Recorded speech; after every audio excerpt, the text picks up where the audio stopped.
আজকে আমরা যে বিষয় ডিসকাস করব, যে টপিক, ছোট্ট টপিক, এই টপিকটার নাম হচ্ছে টপ ডাউন এবং বটম আপ অ্যাপ্রোচ। আমাদের প্রত্যেক সিটেট পরীক্ষায় আপনারা দেখতে পাবেন, এখানে দেখুন, এই দেখুন প্রিভিয়াস ইয়ার কোয়েশন পত্র আমি নিয়েছি। এই দেখুন প্রিভিয়াস ইয়ার কোয়েশন আমাদের হাতে রয়েছে, দেখতে পাচ্ছেন। এই প্রত্যেকটা প্রিভিয়াস ইয়ার কোয়েশনে আমরা একটি না একটা প্রশ্ন আমরা পাবো সেই বটম আপ এবং টপ ডাউন নিয়ে। তো আজকের পর থেকে আপনারা সেই বটম আপ এবং টপ ডাউনের যে কোনো প্রশ্ন যদি আপনারা দেখেন যে এই প্রশ্নটা আমরা কী করে সলভ করবো বা এই প্রশ্নের কারেক্ট অ্যান্সার কী হবে, সেটা আজকে আপনারা বাই হাত কা খেয়াল সলভ করতে পারবেন। তো চলুন দেরি না করে আমরা সরাসরি আজকে আমরা মূল ক্লাসের দিকে চলে যাই। ডাউন এবং বটম আপ। টপ ডাউন মানে কি ঊর্ধ্বমুখী এবং বটম আপ মানে কি অধোমুখী, ঠিক আছে। এবার দেখুন এখানে কি বলেছে, top down. Top down, top মানে কি উঁচু, টপ মানে কি উঁচু স্থান, মনে করুন উঁচু স্থান, আর ডাউন মানে কি নিচু স্থান, ঠিক আছে। অর্থাৎ টপ ডাউন মানে আমরা উঁচু স্থান থেকে নিচু স্থানের দিকে যাব। যেমন কিভাবে, প্রথমে ধরে নিন প্রথমে একটা গল্প থাকলো, একটা সম্পূর্ণ প্রথমে কী রাখলো, একটা গল্প থাকলো। তারপর গল্প থেকে তারপর কি হয়, অনুচ্ছেদ হয়। গল্প থেকে কি হয়, তারপর একটু ছোটো যদি আসুন, তাহলে গল্প থেকে গল্পের মধ্যে কয়েকটা প্যারাগ্রাফ থাকে, আমরা পার্ট করলাম কয়েকটা প্যারাগ্রাফে। তারপর প্যারাগ্রাফটা কী দিয়ে গঠিত হয়, কয়েকটা বাক্য দিয়ে প্যারাগ্রাফ গঠিত হয়, আমরা ছোটো গেলাম। তারপর বর্ণ, তারপর অক্ষর, তারপর ধ্বনি। সেম টু সেম যদি বটম আপ দেখি, দেখুন বটম আপ মানে কি, বটম আপ, বটম মানে কি ছোট, আর আপ মানে কি উপর। আমরা কি করব, ছোট থেকে উপরের দিকে যাব।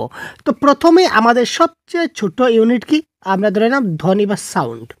সবের প্রথমে আমরা কি করব, একটা সাউন্ড উচ্চারণ করব, একটা ধ্বনি। তারপর কী হবে, তারপর হবে একটা অক্ষর, ধ্বনি থেকে একটা অক্ষর, ঠিক আছে। অক্ষর থেকে কী হবে, বর্ণ।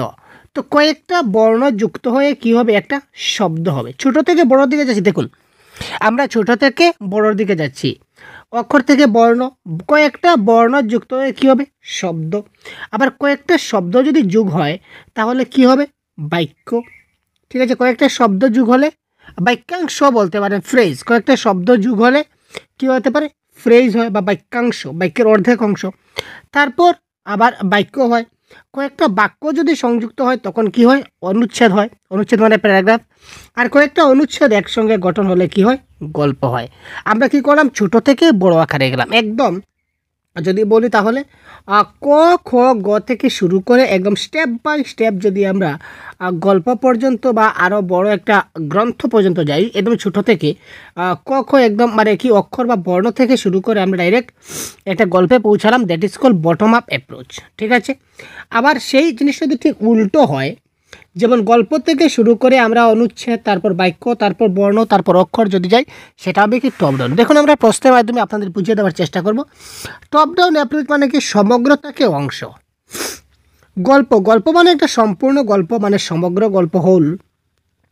তারপর আমরা যাবো কোথায়, একদম নির্দিষ্ট পার্টে যাব, অর্থাৎ ছোটো ছোটো যে পার্ট আছে তার প্রত্যেকটা ধ্বনি, হোল টু পার্ট, একদম প্রত্যেকটা ছোটো ছোটো অংশে আমরা যাব, ঠিক আছে। এবার প্রথম প্রশ্ন দেখুন তো কী বলেছে, দেখুন ভাই। পঠন শেখানোর ক্ষেত্রে প্রথমেই বর্ণ এবং স্বনিমের মতো বুনিয়াদী উপাদানগুলির সঙ্গে পরিচয় ঘটিয়ে তারপর কীভাবে স্বনিমগুলির সমানে শব্দ গঠন করা, অর্থাৎ কি, প্রথমে বর্ণ আসলো, তারপর শব্দ আসলো। তো প্রথমে বর্ণ, তারপর শব্দ, তারপর কি বলেছে, সমগ্র পাঠ। বর্ণ থেকে শব্দ, শব্দ থেকে কি হবে, সম্পূর্ণ পাঠ হবে। তো তার মধ্যে তো রয়েছে কি, রয়েছে বাক্য রয়েছে, ঠিক আছে। বাক্য পরে অনুচ্ছেদ। এই যে বর্ণ থেকে শব্দ, শব্দ থেকে বাক্য, বাক্য থেকে অনুচ্ছেদ, অনুচ্ছেদ থেকে পাঠ, সেটা কি হবে, আমরা কি করলাম, দেখুন ছোট থেকে বড় আকারে গেলাম কিনা, না বর্ণ একটা ছোট, বর্ণ থেকে আমরা সম্পূর্ণ পাঠ, সমগ্র পাঠে চলে গেলাম, ছোট থেকে বড় গেলাম, দ্যাট ইজ কল কি, বটম আপ অ্যাপ্রোচ, ঠিক আছে। এই ধরুন আমরা বলেছিলাম না যে বর্ণ থেকে গল্প পর্যন্ত ছোট থেকে বড়র দিকে যাওয়াকে কি বলা হয়, বটম আপ অ্যাপ্রোচ। সুতরাং এই ক্ষেত্রে option number 3, bottom up approach is the right answer. একটি অনুচ্ছেদ শুনে, প্রথমেই একটি অনুচ্ছেদ শোনালো, দেখুন প্রথমেই একটা অনুচ্ছেদ, ঠিক আছে। অনুচ্ছেদ মানে কি, প্যারাগ্রাফ। প্রথমে একটা প্যারাগ্রাফ আমরা শিখলাম, তারপর প্যারাগ্রাফ থেকে প্যারাগ্রাফের বাক্য, তারপর অনুচ্ছেদ থেকে কি, অনুচ্ছেদ থেকে বাক্য বা সেন্টেন্স, ঠিক আছে। তারপর বাক্যাংশ, তারপর কি, বাক্য থেকে আমরা চলে আসলাম বাক্যাংশ, তারপর কি, তারপর শব্দ, তারপর কি শব্দ, বাক্যাংশ। ঠিক আছে, এবার দেখুন অনুচ্ছেদ থেকে বাক্য, বাক্য থেকে বাক্যাংশ, বাক্যাংশ থেকে শব্দ। এটা আমরা ছোট থেকে বড় যাচ্ছি না বড় থেকে ছোট যাচ্ছি, আপনারা বলুন তো ভাই? এটা আমরা কোথা থেকে কোথাও বড় থেকে ছোট যাচ্ছি না ছোট থেকে বড় যাচ্ছি? আলটিমেটলি আমরা কি করছি, বড় থেকে ছোট যাচ্ছি। অনুচ্ছেদ থেকে শব্দ মানে বড় থেকে ছোটোর দিকে যাচ্ছি। তো যখন বড় থেকে ছোটোর দিকে যখন যাব তখন সেটা কারেক্ট আনসার হবে কি, টপ ডাউন অ্যাপ্রোচ। ঠিক আছে, নেক্সট প্রশ্ন। প্রথম শ্রেণীর একটি ভাষা শিক্ষার পাঠ্য বই শুরু হয় প্রথমে বর্ণমালা। প্রথমে কি হয়, বর্ণমালা হয়, বর্ণমালা, বর্ণমালা প্রথমে বর্ণমালা থেকে শুরু হয়, তারপর 2 অক্ষর বা 3 অক্ষরের শব্দ, তারপর বর্ণমালা থেকে শব্দ, তারপর গল্প বা কবিতা। এখানেও দেখুন প্রথমে বর্ণ, বর্ণ থেকে শব্দ, ছোটো না বড়, বড় থেকে ছোটো যাচ্ছে না ছোটো থেকে বড় যাচ্ছে, বর্ণ থেকে শব্দ যাচ্ছে, শব্দ থেকে গল্প যাচ্ছে, মানে স্টেপ বাই স্টেপ কী যাচ্ছে, ছোটো থেকে বড়োর দিকে যাচ্ছে। ঠিক আছে, বোঝা গেল, ছোটো থেকে বড়োর দিকে যাচ্ছে। বর্ণ থেকে শব্দ একটু বড়, শব্দ থেকে ডাইরেক্ট গল্প যাবে না, শব্দ থেকে এখানে মধ্যে আর অনেকগুলো রয়েছে, বাক্য বাক্যাংশ রয়েছে, সেগুলো দেওয়া হয়নি। তো এই ক্ষেত্রে কী হবে, গল্প, অর্থাৎ কি ছোটো থেকে বড়, ছোটো থেকে যখন বড় আকারে যাবে তখন সেটা কি হবে, সেটা হবে কি বটম আপ অ্যাপ্রোচ বা ঊর্ধ্বগামী পদ্ধতি। ঠিক আছে, তো এবার এই প্রশ্নের কারেক্ট আনসার কী হবে সেটা আমি আপনাদের বলবো না, এই প্রশ্নের কারেক্ট আনসার কী হবে সেটা আপনারা কমেন্ট বক্সে জানাবেন। ঠিক আছে, যদি ক্লাসটা সম্পূর্ণ দেখে থাকেন এবং কনসেপ্টটা যদি ভালো করে আপনারা বুঝে নেন তাহলে আমি শিওর যে এই প্রশ্নের কারেক্ট আনসার আপনারা কমেন্ট বক্সে করতে পারবেন। এটাও একটা প্রিভিয়াস ইয়ার কোয়েশ্চেন পেপার 142। তো এই প্রশ্নের কারেক্ট আনসার কী হবে আপনারা কমেন্ট বক্সে খুব তাড়াতাড়ি জানিয়ে দিন ভাই। প্রথম শ্রেণীর একটি ভাষা শিক্ষার বই শুরু হয় কবিতা এবং গল্পের মধ্য দিয়ে, তারপর আসে অক্ষর। এই ধরনের পাঠ্যপুস্তকে কোন কর্মকৌশল অনুষ্ঠিত হয়েছে, bottom up, top down, disciplinary নাকি কারিকুলাম ফ্রেমওয়ার্ক অ্যাপ্রোচ? তো এই ক্ষেত্রে কারেক্ট আনসার কী হবে খুব তাড়াতাড়ি কমেন্ট বক্সে জানিয়ে দিন। এবং আজকের যে এই ছোট্ট টপিক থেকে এই পর্যন্ত বিদায় নিলাম। আর যদিও এখন পর্যন্ত কোনো ডাউট থাকে তো অবশ্যই আমাদের কমেন্ট করে জানাতে বলবেন না। ধন্যবাদ।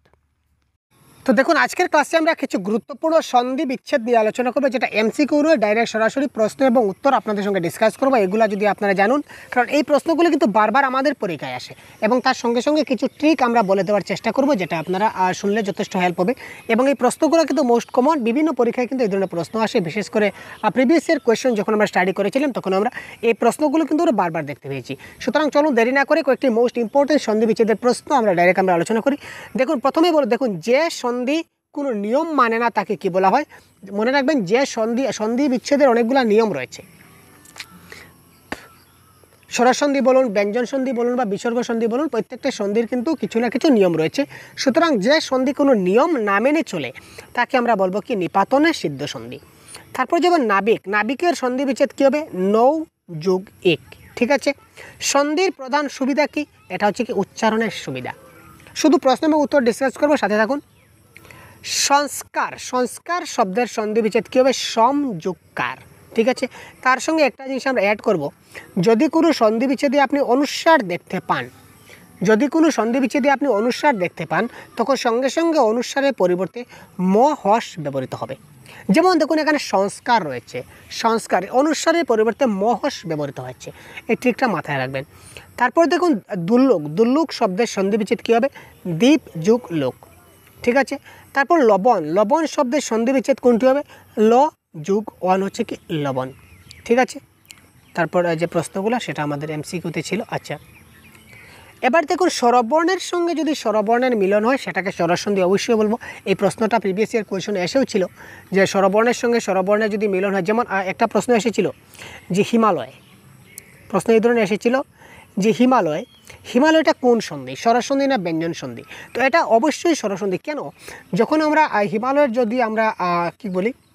যদি আমরা সন্ধি বিচ্ছেদ করি তাহলে কী হবে? হিম যুগ আলয়। তো হিম যুগ আলয় যদি করি তো এখানে হিমের কি উচ্চারণটা কী হচ্ছে? অ আসছে, এবং এখানে কি আসবে? আ আসবে। তো এই যে অ এবং আ এই দুটোই কিন্তু স্বরবর্ণ। তো স্বরবর্ণ যখন মিল হবে তখন সেটা কী হবে? স্বরসন্ধি হবে। তারপর দেখুন প্রত্যুষ শব্দের সন্ধি বিচ্ছেদ হবে কি? প্রতি যুগ উষ। বৃষ্টি এবং কৃষ্টি বারবার পরীক্ষায় আসে, সিটের পরীক্ষা দেখবেন, মনে রাখবেন বৃষ্টি এবং কৃষ্টি। বৃষ যোগ বৃষ্টি, আমরা যেহেতু বৃষ্টি, এখানে এখানে ট আছে, আমরা জেনারেলি ভুল করে এখানে আমরা ট দিয়ে দিই। আপনারা কখনো ভুল করে ট দেবেন না, এখানে সবসময় আমরা কী দেবেন, ত দিবেন বা টি দিবেন। এই কতগুলো কমন মিস্টেক আপনারা দেখবেন, এই কমন মিস্টেকগুলো যদি ভালো করে আপনারা দেখে নিতে পারেন, সন্ধি বিচ্ছেদে ভালো মার্ক আসবে। সন্ধির প্রধান উদ্দেশ্য হচ্ছে কি, আমরা আগে বলেছিলাম যে সন্ধির প্রধান উদ্দেশ্য হচ্ছে কি উচ্চারণের যাতে সুন্দরতা থাকে। গায়ক শব্দের সন্ধি বিচ্ছেদ কী হবে, গই যুগ অক হবে আমাদের কি গায়ক। তারপর হচ্ছে তন্নি, তন্নি শব্দের সন্ধি বিচ্ছেদ কী হবে, তনু যুগ ই। আচ্ছা, যদি কোনো বাক্যে বফলা থাকে, যদি কোনো সন্ধি বিচ্ছেদে আমাদের কি থাকে, বফলা থাকে, বফলা, ওই যে বফলা রয়েছে, তো বফলার পরিবর্তে রসৌকার ব্যবহৃত হয়, বফলার পরিবর্তে রসৌকার ব্যবহৃত হয় এবং তারপরের যেটা ব্যবহৃত, যেমন তন্নি যদি আমরা যদি বুঝে দিই, তাহলে এখানে দেখুন তো রয়েছে, তারপর দেনতে ন রয়েছে, ঠিক আছে। তো বফলা রয়েছে, তো বফলার পরিবর্তে রসৌকার দিয়ে দিলাম, ঠিক আছে। প্লাস এখানে দেখুন তারপরে কোনো কিছু নাই, কী রয়েছে, দীর্ঘই কার রয়েছে, তো দীর্ঘই কারের পরিবর্তে আমরা ডাইরেক্ট দীর্ঘ ই বসিয়ে দিলাম, বোঝা গেল। এই ধরনের আপনারা দেখবেন যদি বফলা থাকে। অত্যন্ত, অতি যুগ অন্ত, ঠিক আছে। অন্বেষণ, অনুযুগ এষণ, ঠিক আছে, যেটা হচ্ছে স্বরসন্ধি। বনস্পতি মানে বন যুগ পতি। আবার সেটের পরীক্ষা আরেকটা প্রশ্ন আমরা দেখি, ষষ্ঠ এবং পরীক্ষা, পরীক্ষা বিভিন্ন আগে এসেছিল, বর্তমানে ষষ্ঠ কিন্তু দেখা যায়। ষষ্ঠ, ষষ্ঠ যুগ থ, এখানে ষষ্ঠ বলতে এখানে কিন্তু ঠ রয়েছে, আমরা জেনারেলি অপশনে যেখানে ষষ্ঠ যুগ ঠ থাকবে আমরা কারেক্ট অ্যান্সার করব, কিন্তু এই ভুল আপনারা করবেন না।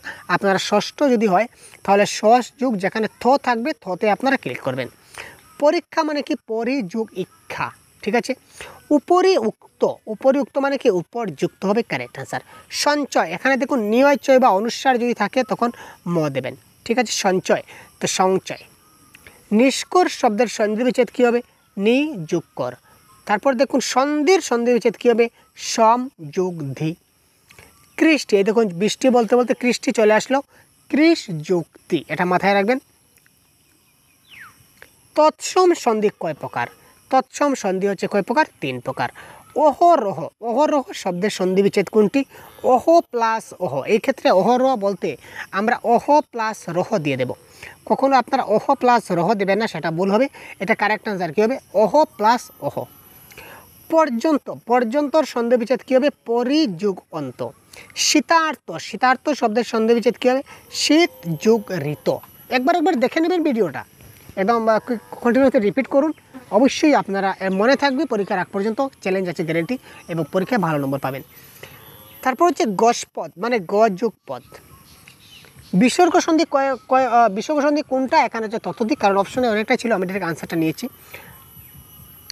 তারপর দেখুন শীতার্থ, শীতার্থ কি শীত যুগ প্লাস ঋত। এখানে সংবাদ, এখানে দেখুন অনুসার রয়েছে, অনুসারের পরিবর্তে আগে বলেছিলাম অনুসারের পরিবর্তে কী বসবে, মহস, এখানে দেখুন মহস বসেছে। দিগন্ত, এখানে দেখুন দিক প্লাস অন্ত। মনীষা, মনস যুগ ঈশা, ভুল করবেন না। মিতা যুগ আলী ইকুয়াল টু মিথালি, এটাও কিন্তু তৎসম স্বরসন্ধি। মিতা, এখানে মিতা, তায়ের কি আসছে আ, আর আলির কি আসছে, আলিরও আসছে আ, তো আ এবং আ দুটাই কি স্বরবর্ণ, সুতরাং দুটাই কি স্বরসন্ধি। পশু যুগ অধম ইকুয়াল টু কী হবে, এটা হবে কি পশ্চাদম। এখানে দেখুন পশ্চাদমটা যদি আমি আপনাদের বুঝিয়ে দিই, পশ্চাদম, তো পশ্চাদম যদি দেখো তাহলে কি হবে, এখানে দেখুন কী রয়েছে, বফলা রয়েছে, তো বফলার পরিবর্তে আমরা প দিলাম, এখানে একটু প দিলাম, তারপর দেখুন তালিবস্য দিই, তালিবস্য দিলাম, এখানে বফলা আছে, তো বফলার পরিবর্তে আমরা কি দিলাম, আর বফলার পরিবর্তে আমরা রসৌকাঠা দিয়ে দিলাম, ঠিক আছে, পশ্য। এরপরে এখানে দেখুন ও আছে, পশ্চদম, তো এখানে দেখুন অ রয়েছে, অ দিলাম, তারপর এখানে ধম দিলাম, তো হিসাবে পশ্চদম মানে পশুযুগ অথম। গবেষণা, গবেষণা মানে কি গ প্লাস এষণা। অন্বেষণ, সেম টু সেম অন্বেষণ যদি দেখি তাহলে বফলা আছে, তো বফলার পরিবর্তে আমাদের কী আসবে, রসুকার আসবে, অনু। তারপর এখানে দেখুন একার রয়েছে, তো একারের জন্য এ, আর এই সনের সন, অন্বেষণ। আশা করি বুঝতে পারছেন, এই দুটো ট্রিকই কিছুটা বুঝলে আপনারা যথেষ্ট হেল্প হবে। জনৈক, জনৈক শব্দের সন্ধি বিচ্ছেদ কী হবে, জন যুগ এক। রবীন্দ্র, রবি যুগ ইন্দ্র। বিদ্যালয়, বিদ্যা যুগ আলয়, বানানগুলা দেখবেন, অহর্নিশ, অহ যুগ নিশ। দুর্যোগ, দু যুগ দুঃখ, এই জিনিসগুলো দেখবেন। তারপর দেখুন ষোড়শ, ষোড়শ মানে কি, ষট যুগ 10।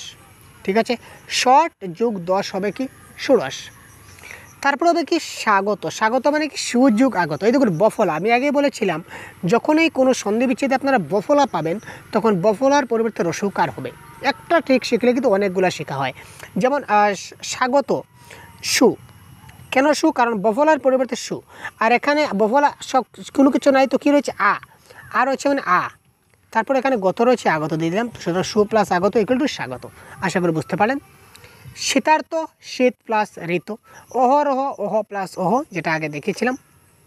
তারপর দেখুন নিষ্কর, নিষ্কর শব্দের সন্ধি বিচ্ছেদ কী হবে? নি প্লাস কর। বনস্পতি বনযুগপতি, নিষ্কর নিযুগকর, বৃষ্টি বিযুগপতি, নাবিক নৌযুগ ইক। অনেক গুরুত্বপূর্ণ যে প্রশ্নগুলো, এগুলো রিপিটেড প্রশ্ন আসছে, আপনারা দেখতে পাবেন। এই প্রশ্নগুলো রিপিটেড প্রশ্ন বারবার।